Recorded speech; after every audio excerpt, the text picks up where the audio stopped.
Let me see. Oh, Patty. She was the belle of the ball today, right? Oh, she was so funny. Yeah. Yeah. Okay. There we go. I think that's it. Okay. Let me I have to pull this up because I want to show my knickers. Here we go. Now you just be a good boy, Advanja. Not easy.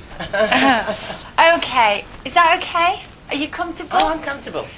Look at your little teddy bear. I got them from everyone. Okay. Hi, Patty. No, I'm Myrna. I'm sorry.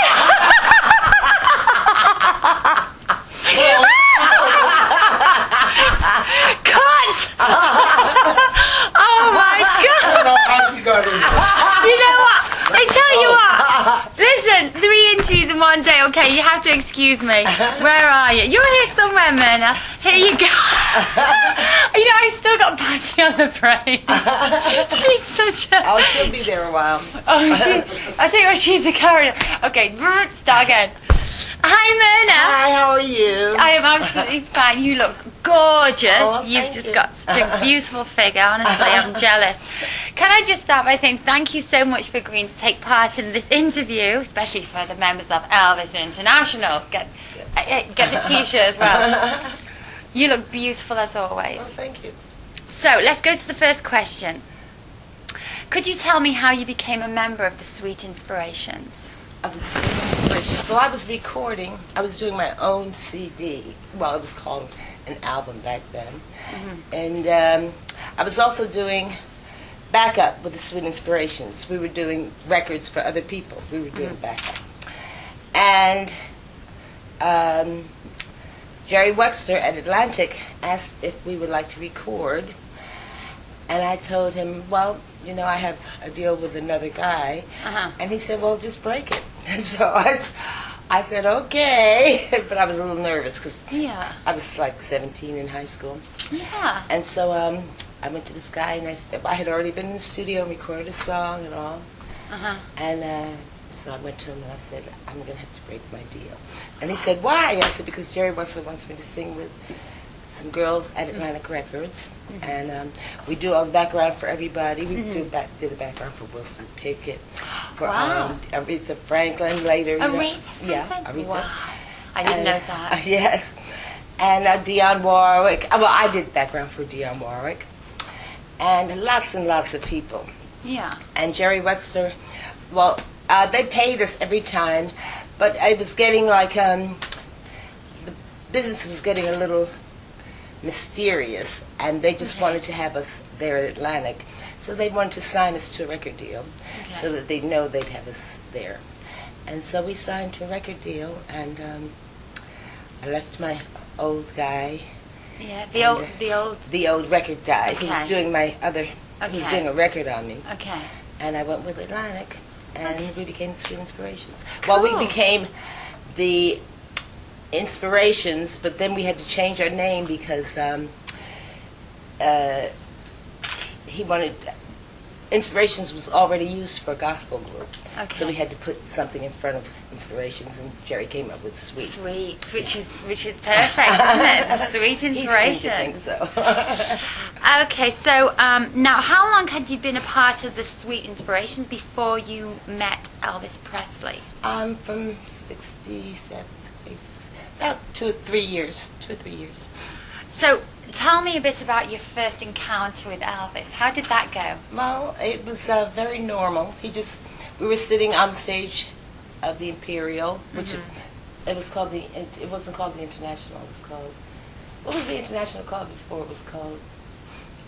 It was called the International, then changed to Hilton. The Hilton, Yeah, right. that's right. So it was the International. Yeah. We were sitting out on stage waiting for him to come down, and all of a sudden we heard a big clamor. It was Elvis and his guys. They were we heard their feet just rumbling down the stage, and he came in. He didn't have on a shirt, but he had on a suit jacket. Ooh, really? And, yeah. Oh, I bet he looked sexy. He did. Yeah. And he came over and he kissed each of us, and so we were one right then.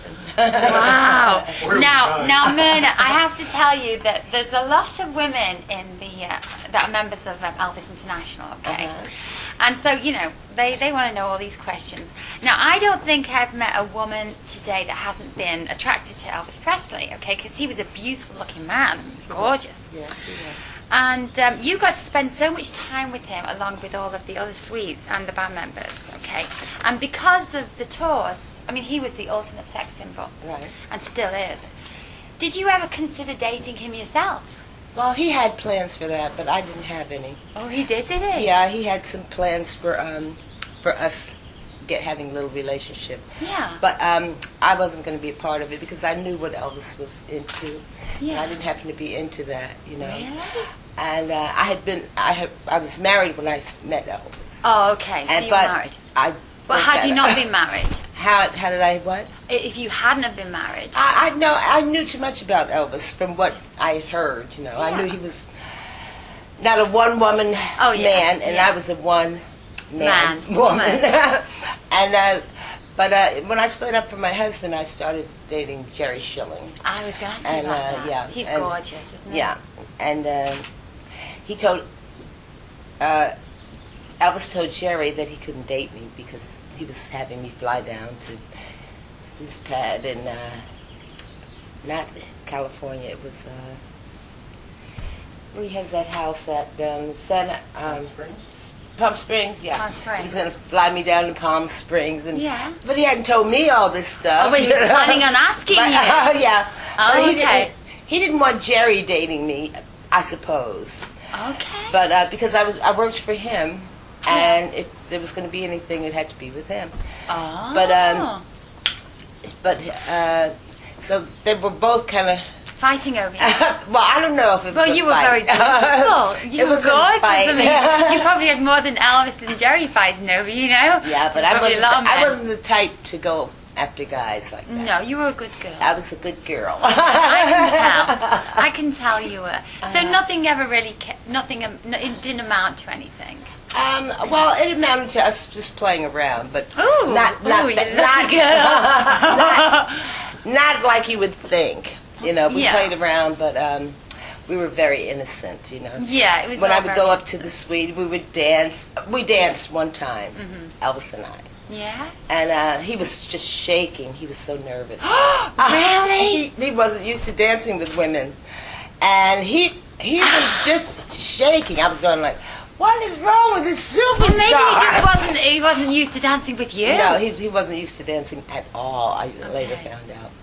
But he asked me to dance, and so I said yes. And but I should have said no because he was a nervous wreck. Oh. But we danced and one song, and he didn't dance with anybody else. That was enough for him for that night. Okay. But he was very nice. It was just I saw the shy side of Elvis because you know most of the guys didn't see that side of him. They saw the macho man. Yeah, macho.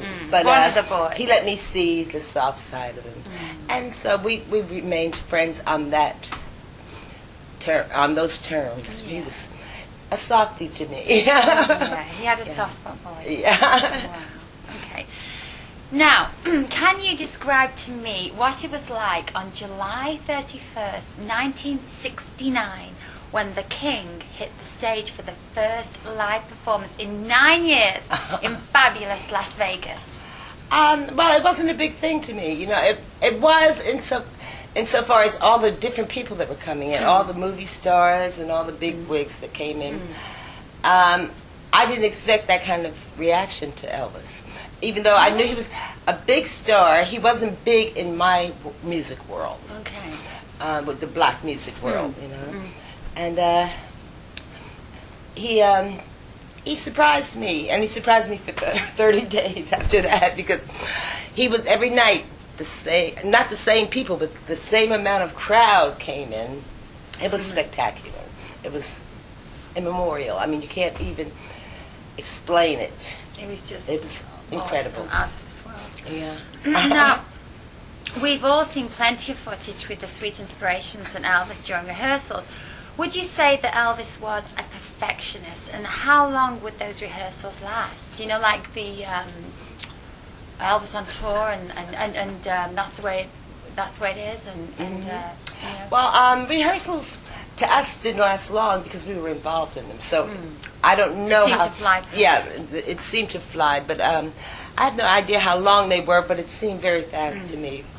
I've been in longer rehearsals for much less performance. Okay. than and would you say he was a perfectionist? Yes, I would. He was a perfectionist. He let us come up with our own backgrounds because we received a lot of material to learn, which we didn't because we knew we could. We'd heard Elvis songs. We knew we could get the background. We were very fast. And Sissy Houston was with us at the time. Who's her daughter is Whitney Houston. Okay. Yeah. I'm trying to figure out which one was Whitney Sissy. Houston. Sissy Houston was with us only for the opening for that month. That month, and then she left. But we had other problems. It wasn't Elvis. It was other problems. Oh, really? Yeah. Okay, but apart from that, you all got on really well. Yes, we were getting along fine. Sissy left because we fired her husband, and he was our road manager. Oh, okay. We So fired she him, has to so go. she She quit. has to go too. Yeah. Okay. Now, Myrna, in your opinion, what was the most memorable concert that comes to mind that you performed with Elvis? They were all memorable. It's hard to single out one because he was so amazing. Even when he didn't feel good, even when his voice wasn't at its top, he was still phenomenal. He was wonderful. So you there's just no one to go. Okay, I have some questions from some of our members from Elvis International. The first one comes from our gorgeous blonde bombshell, the president of Elvis International, Jason Edge. Now, Jason asks, many consider Elvis a uniting force in terms of bringing black and white music together, while others look at what Elvis did as simply copying black musicians. What, Myrna, is your take on Elvis as an innovator and musician? I think neither one of those statements is true, that black people look upon Elvis as a contributor to the sound that black people have. They don't. And I don't believe that, I believe that that's all. It's okay, sweetheart, don't worry. That's all what our writers are putting into it. They try to put big things into anything, and so do the magazines and newspapers. Elvis was just a star. Now I know that he did get some of his music from black singers and whatever, but I don't believe that he did as much as they would like you to believe. Yeah. No, okay. I don't believe that. Now, Jason also says that he says, I'm a big fan of both you and Jerry Schilling. And we know that you two had a relationship in the past. Hello. And he goes on to say, I also read that Elvis was supportive of this relationship. Is this true, and can you elaborate? Now, you were married to Jerry, weren't Yes, you? I was married to him, yeah. Yeah. But we were going together when Elvis was alive, so Elvis knew about our relationship, and he approved. And we stayed at his house on up on Monteville. We stayed with Elvis, so he had no problem with our relationship. In fact, after we did get together, he calmed down on his quest, Yeah. and he was happy for us. That's really lovely. Yeah. I'm glad to hear that. And last question from Jason is, what was the happiest you saw Elvis, and what was the saddest? And let's start with the happiest. The happiest I saw Elvis. That's something I never thought about. The happiest.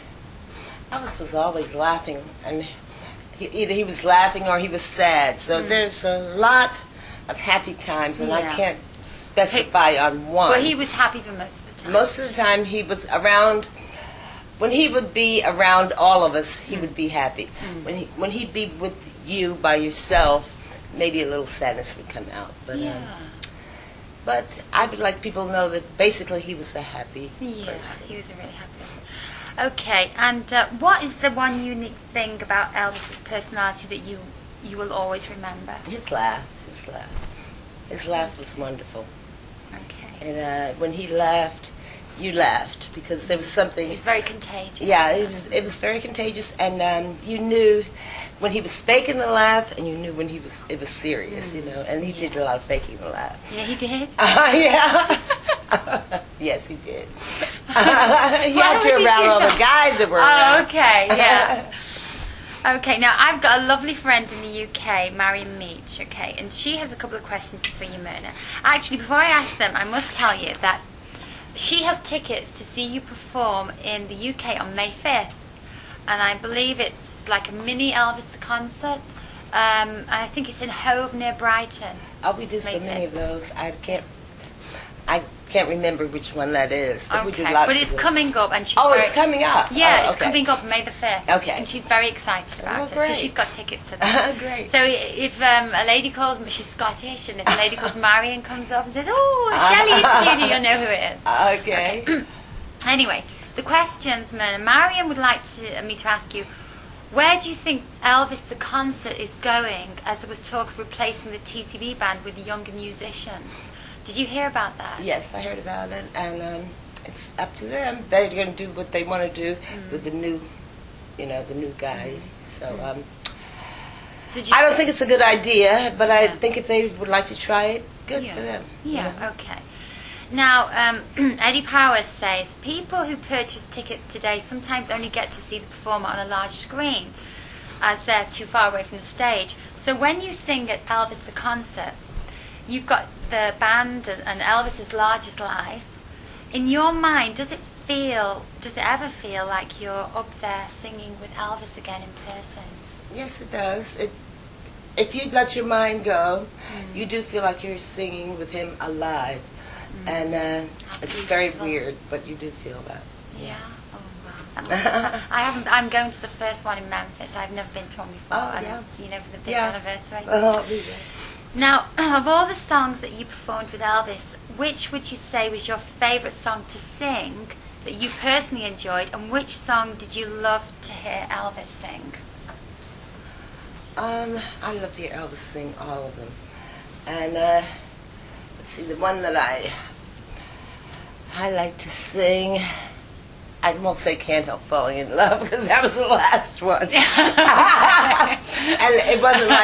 it wasn't like you're glad the show is over, but there's something about that song that just makes you. It's a very special song, isn't it? Yeah. And it's a very kind of exciting song as well. You It hear is. that, and all the fans know this is the last they're going to see of Elvis before he Yeah. walks off stage. Right. It's just the whole atmosphere of it is brilliant. Okay. Now, looking at all the concert footage that we have today, there are some really funny incidents with Elvis goofing around on stage. Do you have something to share with the fans related to that which you can recall? You know, like an incident where he was messing around on stage? Well, I wasn't a mess around person too much, but we used to mess around a little bit with water guns and.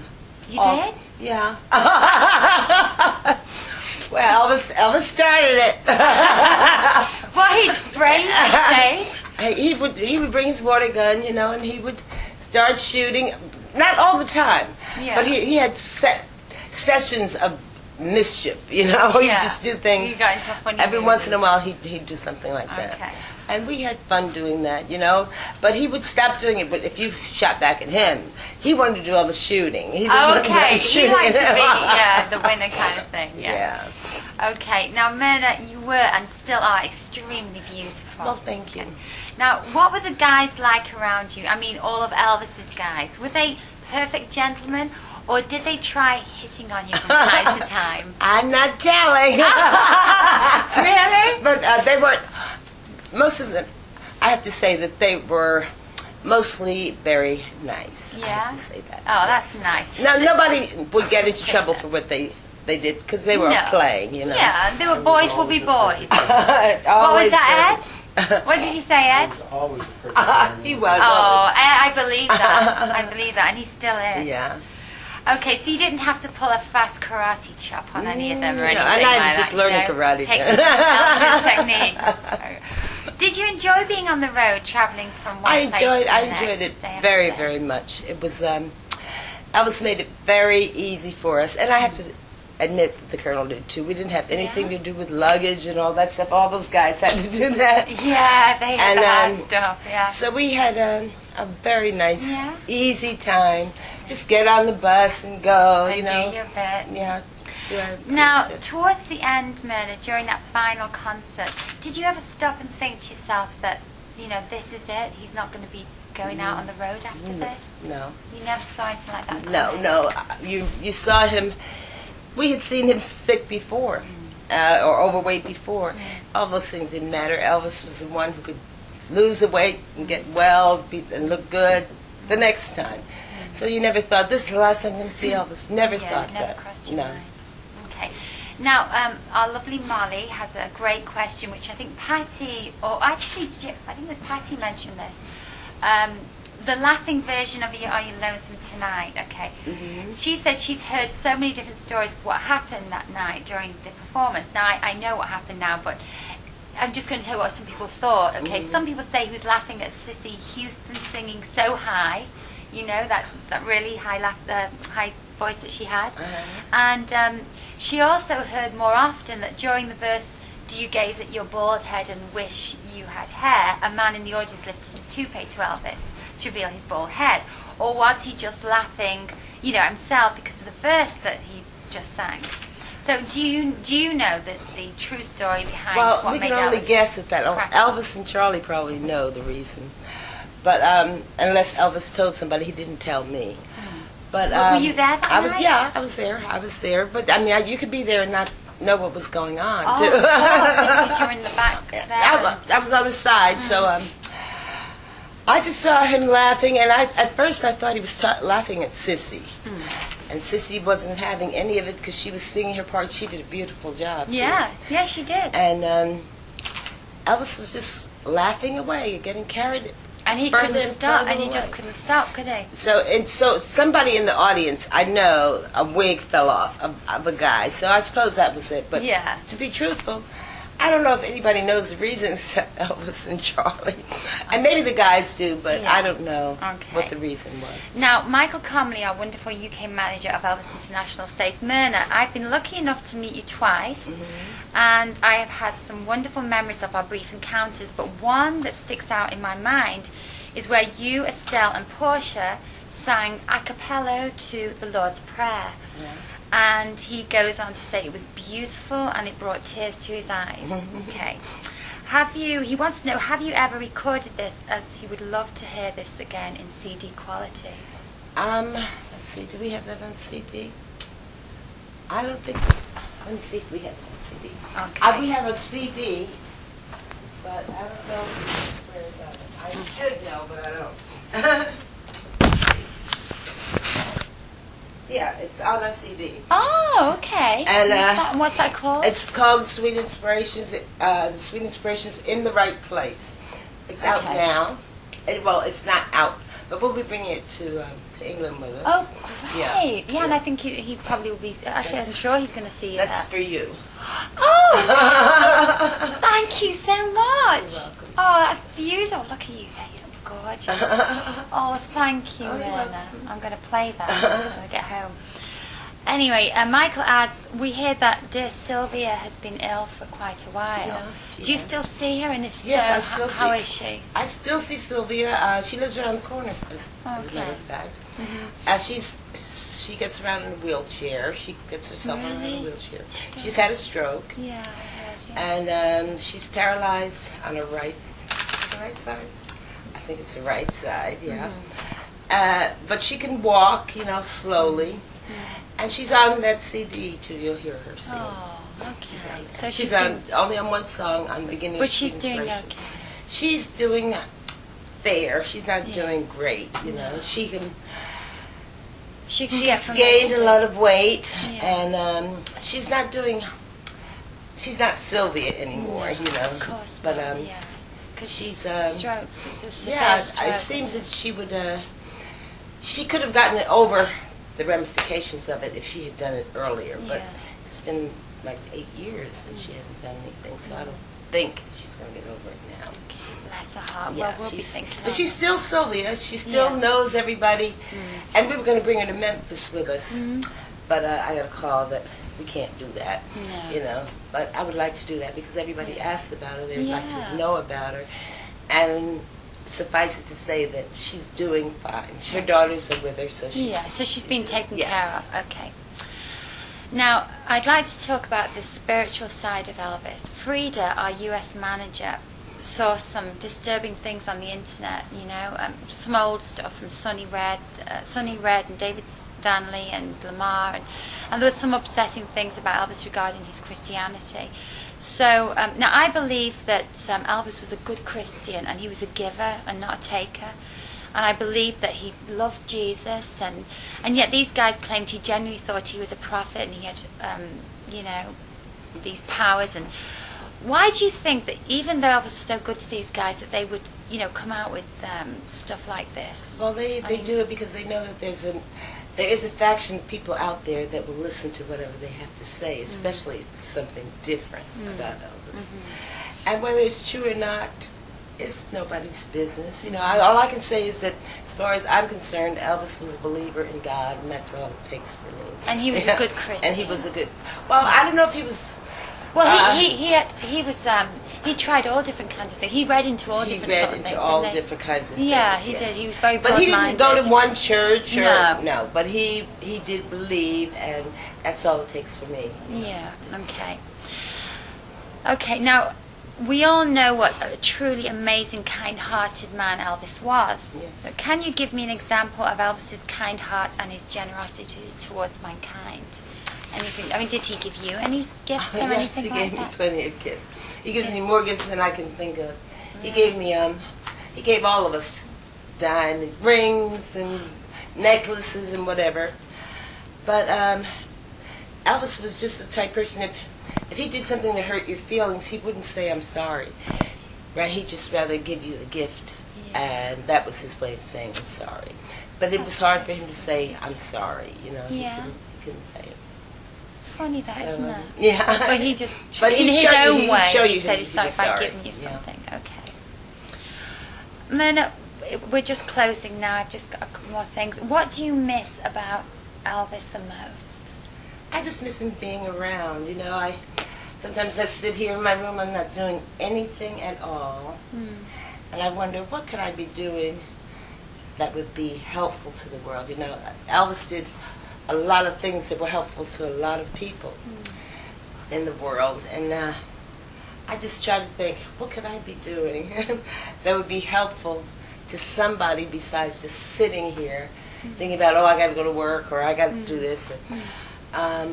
And it's really hard. After you've been with somebody like Elvis, it's hard to come up with what you could be doing to help the world, And so I just have to come to the conclusion that whatever I did already, because I was with him, and maybe that's my mission. Maybe that's all I can do. I was with him when he did it, so. And that's all I can do.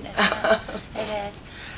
And what are your plans for the future now? Do you have anything where you... we're selling that CD. We're thinking about making another one, and we're doing a lot regarding Elvis. We sing backup for Elvis impersonators or Elvis lookalikes. They should be called. Like Elvis tribute artists. Yes, tribute artists. Yes. Okay. But as far as the Sweet Inspirations are concerned, we're going to be doing another album soon. Okay. And that's all we can do right now, just music. Take one day at a time. One day at a time. Okay. Well, I'd just like to say, Myrna, it's been a real pleasure meeting you here today. It's been mine. Thank you for giving me the opportunity to talk with you about Elvis Presley on behalf of all the fantastic members of Elvis International, and our dear President Jason Edge, and myself, Shelly Powers. I'd like to wish you love and peace and happiness for the future. And thanks again for this wonderful interview. Thank you, sweetie. Thank you. Thank you. Okay. Now, I just want to